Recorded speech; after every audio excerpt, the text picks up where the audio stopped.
안녕하십니까? 이것이 신앙고백이다. 시리즈 7권 중 첫 번째 책, 벨지카 신앙고백서 10강 첫 번째 시간입니다. 그 주제는 참되고 영원하신 하나님, 예수 그리스도에 관해 강의하도록 하겠습니다. 먼저 본문을 읽어보도록 하겠습니다. 예, 10항의 주제입니다. 참되고 영원한 하나님, 예수 그리스도에 관하여 우리가 한번 본문을 읽어보도록 하겠습니다. 우리가 믿는 것은 예수 그리스도께서 자신의 신성에 따라, 그러니까 신성의 측면에서 보면 이 말이겠죠. 하나님의 태어난 유일한 아들로서 영원에서 태어났고 조성되지 않았고 창조되지 않은 분이고, 그렇다면 피조물이 되어야 하기에 아버지와 동일 본질이고 영원 공존하며 그분의 위격이 드러난 형상이며 그분의 영광의 광채며 모든 것에서 그분과 동등한 분이라는 것이다. 오늘 우리가 아마 1번에서 머물지 않겠나 하는 생각입니다만은, 참 중요한 단어들이 많이 나왔습니다. 그 다음에 두 번째입니다. 그분은 우리의 본성을 입었을 때부터만 아니라, 영원히라고 했습니다. eternity. 이 증거들, 하나님이심을 다른 증거와 함께 비교해 볼 때 이 증거들이 우리에게 가르치고 있다. 모세의 이제 이야기를 하죠. 하나님께서 세상을 창조하셨다고 말하고, 요한은 만물이 하나님이신 말씀으로 만들어졌다고 한다. 하나님 말씀, 이제 동일하게 이제 취급하고 있다. 그리고 사도 바울을 말하겠습니다만은, 사도 바울은 뭐라고 하느냐? 하나님께서 자기 아들, 여러분 지금 우리가 페이지가 153페이지입니다. 그러면 이제 154페이지로 갑니다.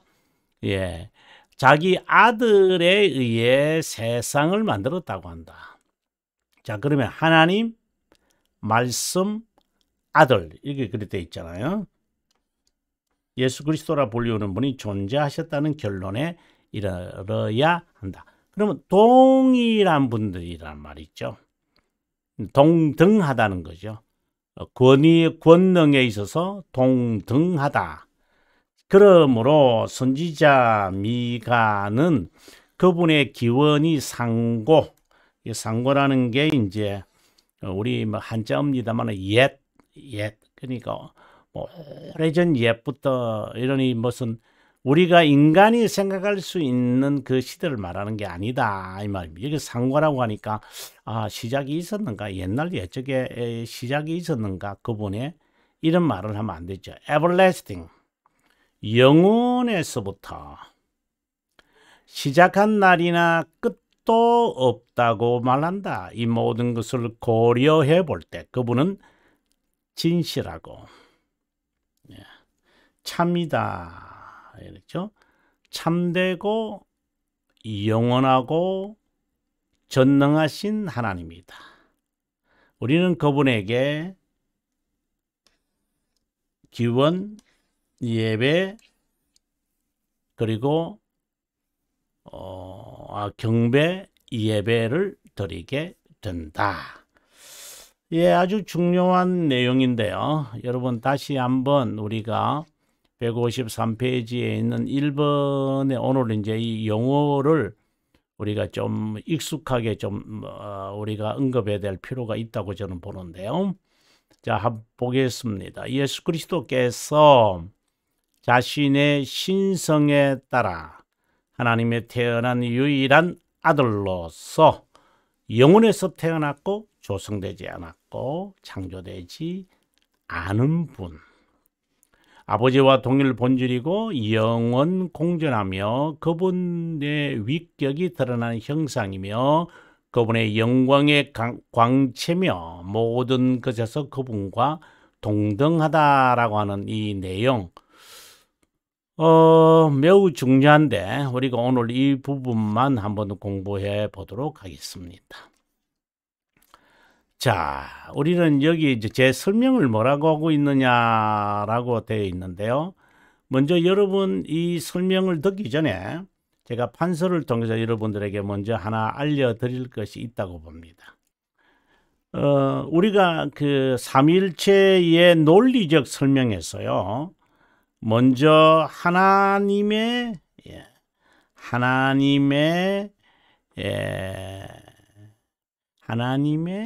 하나님이라기보다는 삼위일체론,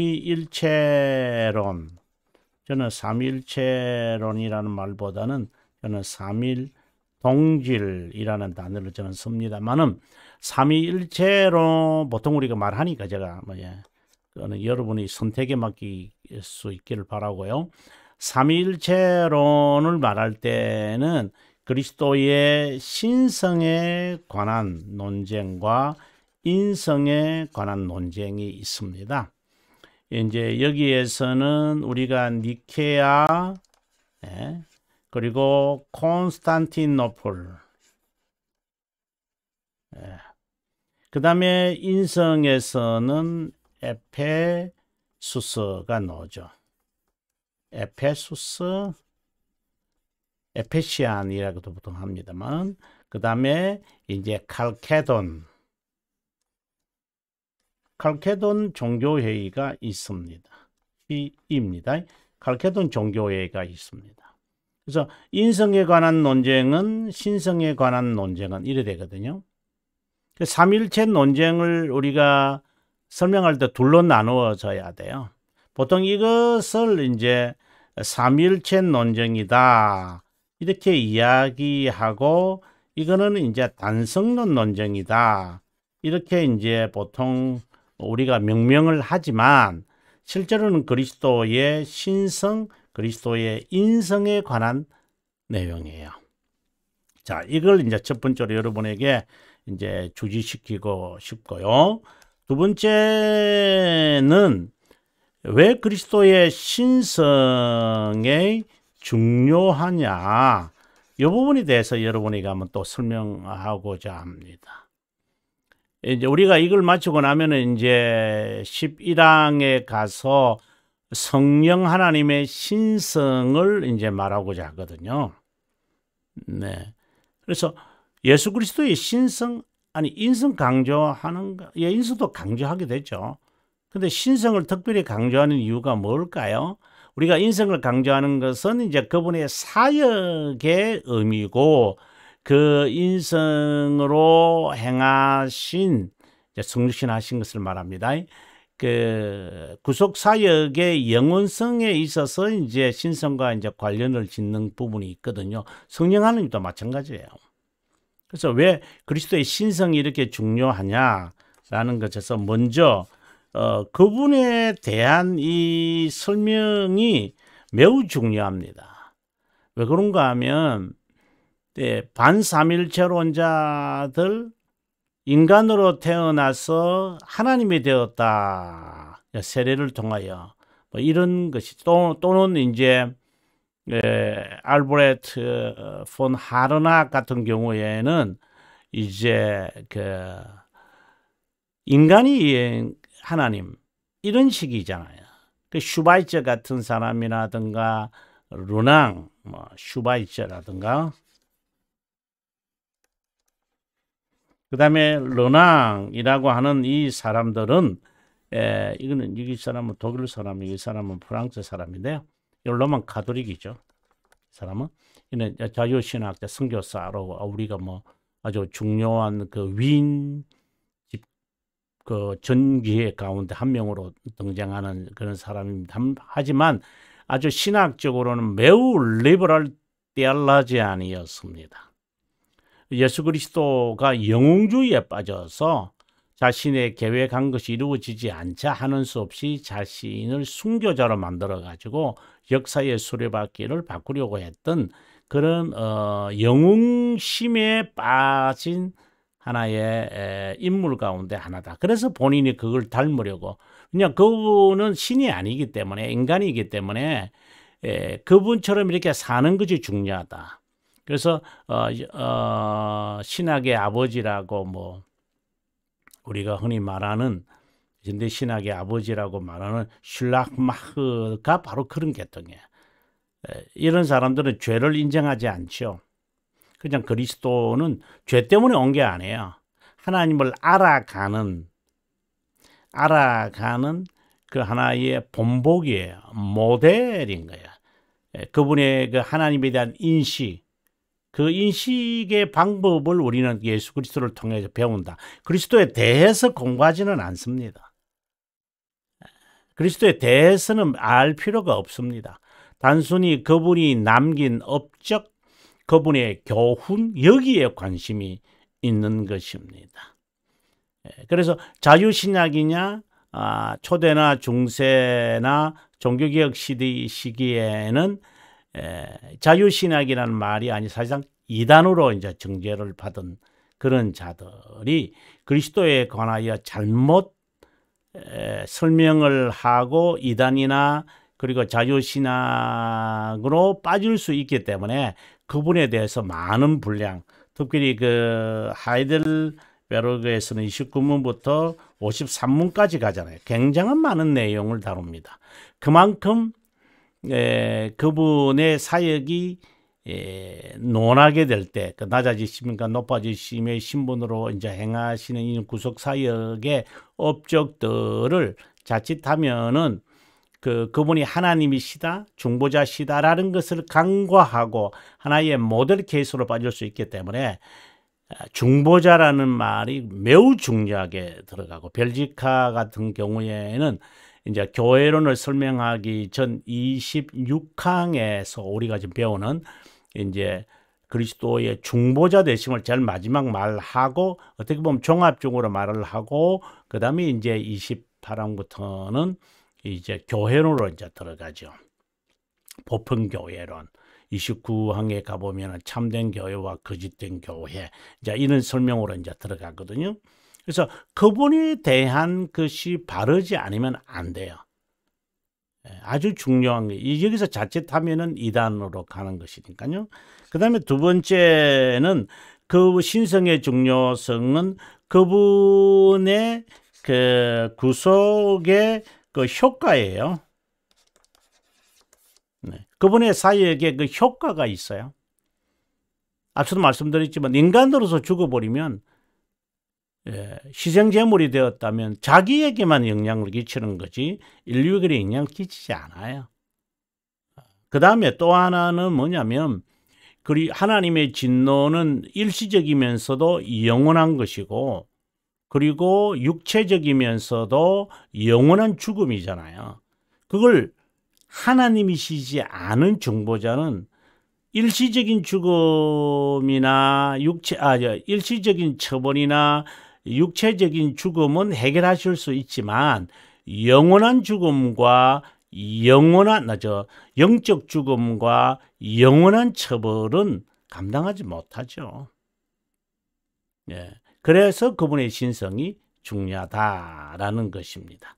그리고 예수 그리스도에 대해서 이제 인성에서 사역이잖아요. 이거는 이제 이거는 상관없이 그리스도의 사역은 구속 사역이죠. 사역은 인성적인 측면입니다. 그래서 제가 언젠가 이 말씀을 제가 드렸습니다만은, 우리가 그리스도라고 말하는 것과 중보자라고 말할 때의 개념을 좀 차이는 두면 좋겠다. 아니 뭐 동일한 분에 대한 보는 측면인 거죠. 보는 측면의 차이점을 이제 말합니다. 그리스도라고 말할 때는 삼중직을 이제 말하는 것이고, 중보자는 두 본성에 관심이 있어요. 그렇죠? 그래서 두 본성이기 때문에 이제 낮아지심과 높아지심, humiliation, 이것이 그 낮아지심이 매우 중요하고요. 그 다음에 그분의 높아지심, exaltation이라는 말이 굉장히 중요해요. 방금 말씀 두 번째에서 제가 그리스도의 신성의 중요성에서 이제 이 말을 했습니다만은, 그 다음에 이것은 인성에 따라서 이제 삼중직이잖아요. 그 구속 사역을 신성의 입장에서, 인성의 입장에서 이제 이 삼중직을 보는 거죠. 여러분, 삼중직은 이미 뭐 알고 계시겠지만 그냥 한번 써봅니다. 선지자, 그 다음에 왕, 그 다음에 제사장. 이 세 사역이 바로 구속 사역으로 드러나잖아요. 그죠? 자, 좀 서론격으로 제가 먼저 정리를 했습니다. 그리스도의 신성은 중요합니다. 자, 한번 보겠습니다. 삼위일체 하나님의 사역을 통해 느끼는 세 위격의 구별에 관한 성경적 증거를 9항, 우리가 지난 시간에 3번에 걸쳐서 공부했거든요. 제10항은 하나님의 아들에 관하여 고백한다.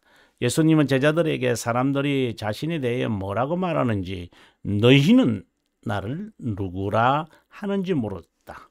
베드로는 사람으로 보이는 예수님을 그리스도며 살아계신 하나님, living God, a living Son of God, 이렇게 말했습니다. 이것은 이제 이 그리스도 인성적인 측면이고, 이것은 신성적인 측면이죠. 다른 말로 한다면 중보자십니다. 이 고백을 하는 거예요. 정확한 고백이었다. 신성과 인성을 지닌 그리스도 또는 중보자일 뿐만 아니라 신성을 지닌 하나님이라고 고백했기 때문이다. 자, 154페이지인데요. 우리가 그 다음 페이지 155페이지로 넘어갑니다.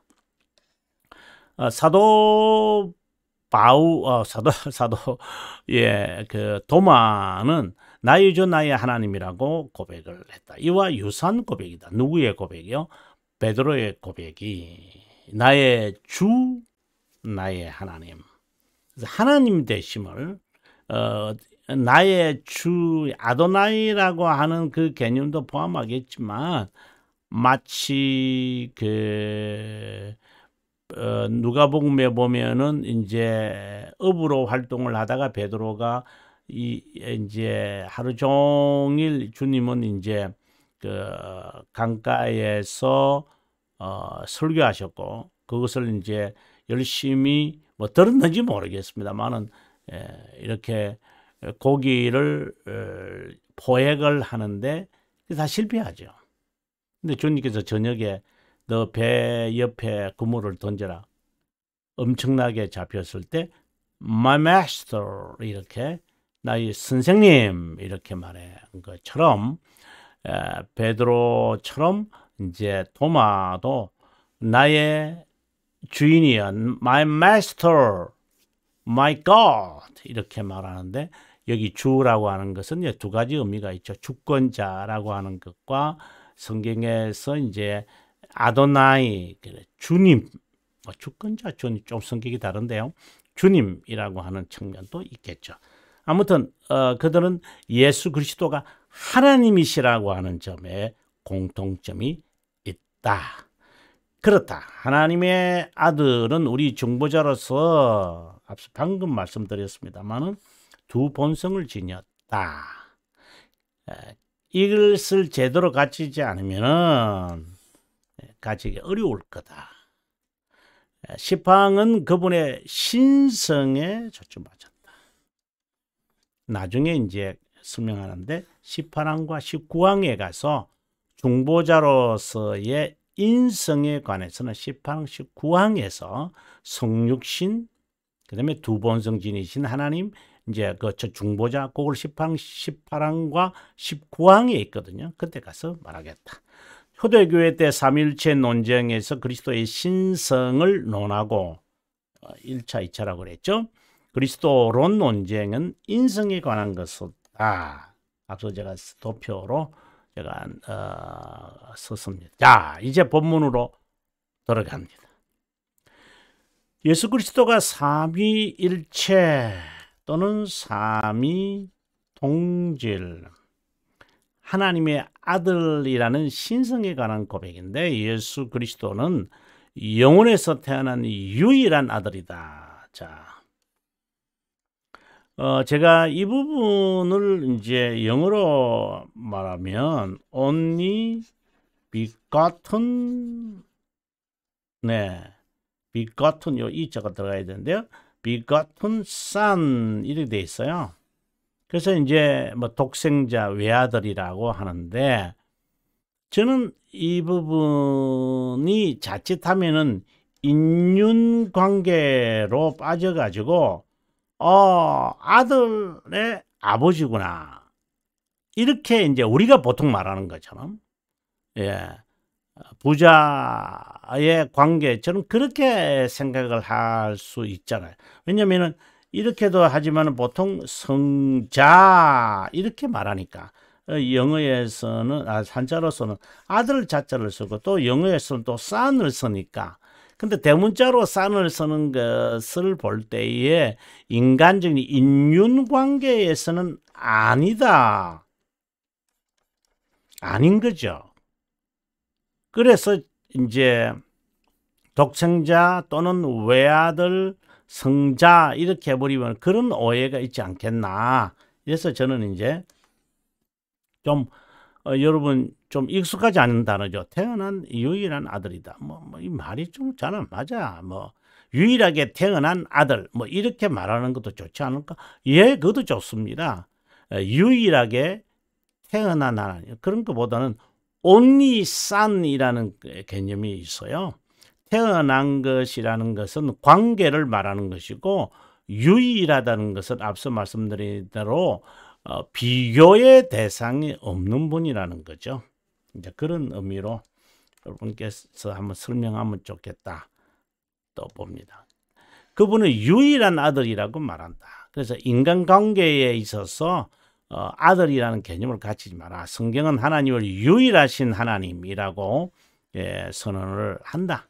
잡신은 복수로 쓰지만 하나님은 단수만 아니라 유일무이한 분이다. 우리가 삼위일체 이제 지난 시간에 설명하면서 하나님을 복수로, 우리가 우리의 형상을 따라 창세기 1장 26절 17절의 말씀에 의해서 하나님이 스스로가 복수 쓰는데요. 그럼 잡신하고 같네요. 예, 위격이라는 측면이죠. 잡신은 구별이 아니라 구분된, 잡동산이라 해도 관계없습니다. 제가 좀 비하하는 단어를 쓴다면 잡동산이로 모여서 있는 것들이, 예를 들어서 해가 바다에 가면 해신이요, 산에 가면 산신령이요, 집에 가면 가신이요, 지역에 따라서 신이 다르고, 그래서 여러 다신론이죠. 하나님은 유일하신데 세 위격으로 있다. 이제 이렇게 되면은 그럼 다신론과 같은 개념을 갖고 있지 않나? 이제 그 함정이에요. 그래서 삼위동질이라는 개념을 갖고 있어야 한다. 하나인데 셋이다, 이런 말이 아니죠. 그렇게 말하면 그건 다신론이에요. 세 분을 왜 한 분으로 보냐? 그건 말이 안 되는 거죠. 그건 억지 이제 해석인 거죠. 자기 해석. 이제 그런 논리에 빠지지 않으려면 용어 정립이 필요하지 않나, 저는 그렇게 생각을 해서 제 나름대로 한번 해봤습니다. 자, 아무튼 그분이 복수로 쓴다고 해서 잡신으로 생각하면 안 되죠. 왜? 위격으로 계시기 때문에. 위격이라는 단어 중요하잖아요. 그죠? 자, 변화선에서 일어난 이야기를 하고 있는데 그냥 이것은 스킵하고 넘어가겠습니다. 사랑하고 기뻐하는 아들이라는 하나님의 선언은 예수님이 세상의 인류를 위한 중보자여라는 것이다. 중보자는 두 본성, 기억나시죠? 신성과 인성. 그러면은 그리스도는요, 삼중직, 인성으로서의 사역에 관심이 있기 때문에 그리스도라는 칭호를 우리가 이제 쓰고, 이제 두 본성이라고 하는 측면을 강조하고 싶다면 중보자이라는 단어를 씁니다. 자, 중보자인 구원자는 죄가 없어야 하고 엄청난 고난과 고통인 하나님의 진노를 견뎌야 한다. 또 이런 것도 아마 이제 155페이지인데요. 이것도 기억하시는지 모르겠습니다만은 하나님의 진노는 처벌과 관련이 있어요. 하나님의 정의는 죄송합니다. 여러분에게 오히려 더 헷갈리게 할 때는 하나님의 진노는 저주를 받아야 돼요. 저주를 요구해요. 하나님의 정의는 처벌을 받아야 돼요. 벌을 받아야 돼요. 그렇죠? 예. 그래서 이 저주는 속죄 제물, 속죄하는 말입니다. 또는 화목 제물, 그냥 이렇게 하지 않고 그냥 통틀어서 희생 제물 함으로 하나님을 달랬다, 누그러뜨렸다, 이렇게 이제 설명을 하고, 이 처벌이라는 것은 일시적인 처벌과 영원한 처벌이 있죠. 처벌이 있죠. 이 죽음을 당해야 돼요. 이 죽음을요. 그래야 하나님은 만족이 되십니다. 그전에는 만족 안 되시죠. 왜? 벌을 받아야지 하나님의 정의가 확립되기 때문이죠. 그래서 앞서 제가 판서에서 설명할 때 그리스도의 신성이 중요한 이유는 영원한 이 죽음, 영원한 처벌 또는 육적 죽음은 인간으로서 할 수 있지만 영적 죽음은 하나님이셔야만 하니까, 신이셔야만 하니까, 이제 이런 점을 제가 앞서 판서에서 여러분에게 설명했습니다. 자, 중보자는 자신의 죽음과 순종으로 하나님의 정의와 진실함에 관하여 죄를 위한 만족이 되셨다. 그래서 정의가 나오면 만족이 나와요. 정의가 나오면 만족이 나와. 이게 이제 좀 짝을 이루어가는 게 있어요. 중보자는 하나님이시기에 죄가 없고 모두를 위해 행할 수 있는 제2 아담이고, 인간이기에 하나님의 정죄를 만족시키기 위해 영원한 저주, 이것은 하나님의 진노와 관련이 있다고 했죠. 진노에서 저주가 나오거든요. 또 하나님이기에 죄가 없을 수밖에 없고, 인간이기에 하나님의 정의를 만족시킬 수 있다. 왜냐하면 육적 죽음과 영적 죽음, 일시적 처벌과 영원한 처벌. 하나님이시기에 중보 사역은 영원하고 이 신성을 지녀야 하는 이유죠. 인간이기에 우리를 체휼할 수 있다. 하나님이기에 단번에 희생제물로 모든 죄를, 이거는 효력과 관련이 있다고 제가 그랬잖아요. 효력과 관련이 있는 거예요.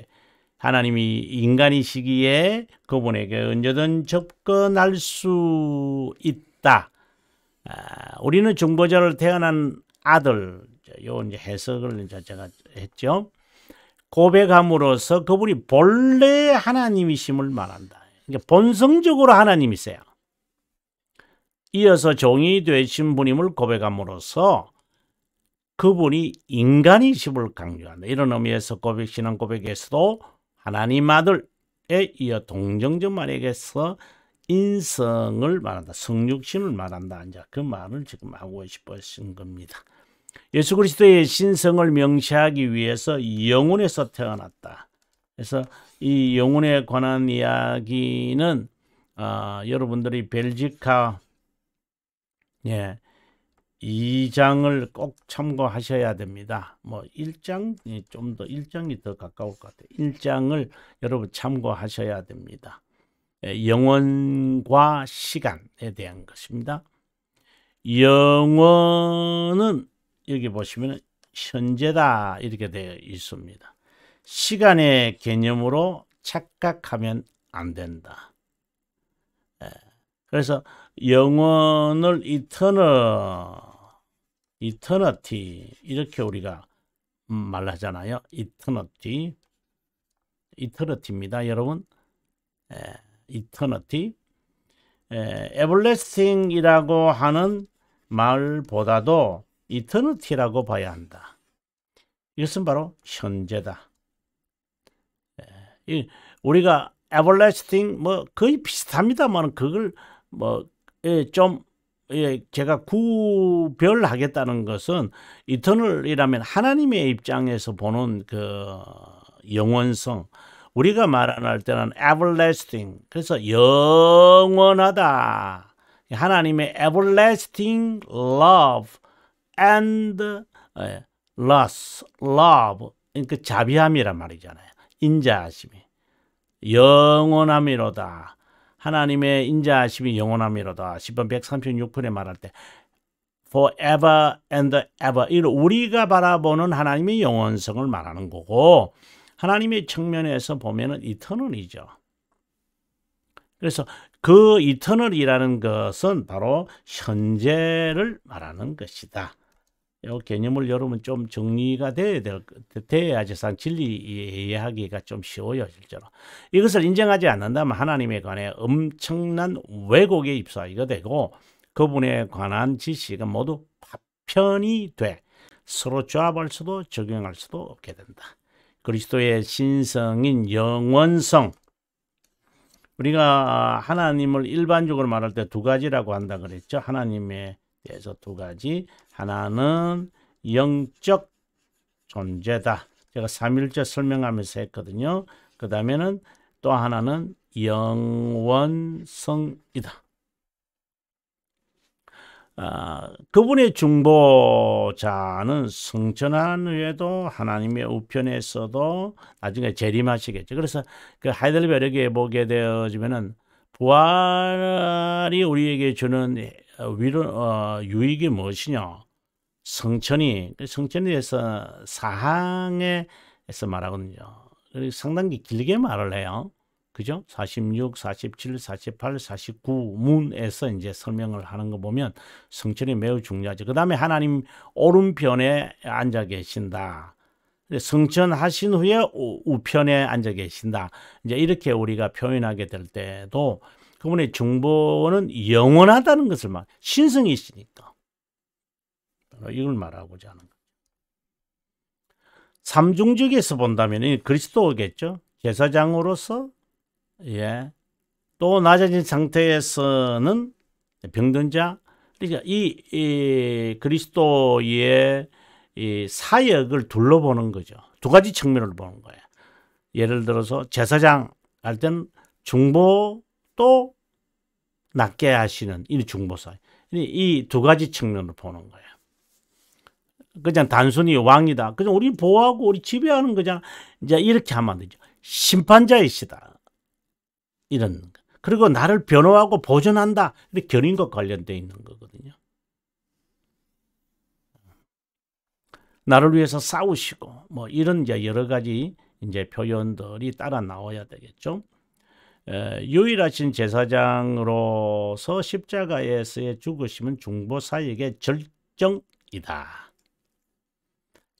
그분은 부활로 우리를 위하여 속죄 사역의 종결을 의미하는 중보사역을 수행했다. 그리고 재림, 심판하러 오시는 거죠.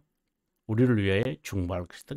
이 중보자가 신성을 지녔다라고 하는 것은 낮아지심에서도 높아지심에서도 삼중직에서도 다 나타난다. 그것이 다 영원성을 지니고 있는 거예요. 영원성을 지니고 있다라는 이것을 이제 간과하면 안 되겠죠. 그렇죠? 견인하도록 중보한다는 의미이다. 중보자, 영원하신 하나님을 찬양하자. 또 우리는 그리스도의 신성을, 이게 158페이지입니다. 여러분, 신성을 나타내고자 그분이 조성되거나 창조되지 않았다고 고백한다. 이 고백은 시작과 끝이 없는 영원한 분, 창조자이시다. 이것은 아다나시오스의 신조에 따르는데, 아다나시오스 신조는 이렇게 시작합니다. 아버지가 지니고 아들이 지니고 성령도 지닌 속성은 아버지는 창조되지 않았고 아들은 창조되지 않았고 성령도 창조되지 않았다는 거다.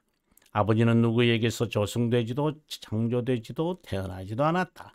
아들은 조성되지도 창조되지도 않았을 뿐 아니라 아버지로부터만 태어남, 이 동질임을 지금 이야기합니다. 이런 이단들은 4세기 아리오스, 16세기의 소천이주의, 굳이 하나 더 붙이라면은 제가 제 박사학위 논문이었던 세르베 B자입니다. 세르베투스 소비트스라 보통 말을 하죠. 그리스도는 알파와 오메가, 시간의 제한을 받는 불연속이거나 일시적인 분이 아니다라고 강하게 말하고 있습니다. 우리의 구속자인 그리스도는 아버지와 동일 본질이 있다요. 굉장히 중요한데, 오늘 1분 끝나고 이제 2분으로 가려고 사정했는데요. 여러분, 너무 중요하기 때문에 여러분 159페이지 여기서부터 우리가 다음 시간에 공부하도록 하겠습니다. 긴 시간 동안 시청해 주셔서 감사합니다. 저는 다음 시간에 여러분에게 인사드리겠습니다. 평안한 시간 보내시길 바랍니다.